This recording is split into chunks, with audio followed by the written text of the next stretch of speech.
আসসালামু আলাইকুম ওরহমতুল্লাহ ওবরাকাতুহ।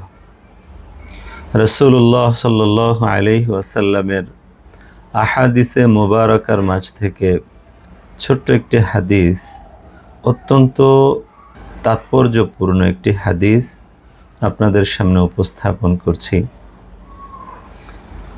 রসুল্লাহ সাল্লাল্লাহু আলাইহি ওয়াসাল্লাম বলেন, আল কাইয়িসু মান দানা নাফসাহ ওয়া আমিলা লিমা বা'দাল মাউত ওয়াল আজিজু মান আতবা নাফসাহু হাওয়াহা ওয়া তামান্না আলাল্লাহ। যার অর্থ হলো, বুদ্ধিমান সেই ব্যক্তি যে তার নফসের হিসাব করে তথা তার কর্মের হিসাব করে আর মৃত্যুর পরের জীবনের জন্য প্রস্তুতি নেয়।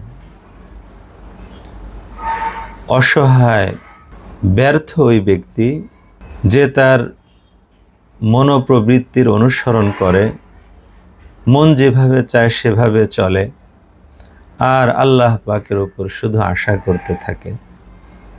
এই হাদিসটি তিরমিজি শরীফ সহ অন্যান্য হাদিসের কিতাবে উল্লেখ হয়েছে। আল্লাহ রব্বুল আলামিন আমাদের সকলকে নিজ কৃতকর্মের হিসাব করার তৌফিক দান করেন, মৃত্যু পরবর্তী জীবনের প্রস্তুতি নেওয়ার তৌফিক দান করেন এবং নিজ মনোপ্রবৃত্তির অনুসরণ থেকে আল্লাহ পাক হেফাজত করেন।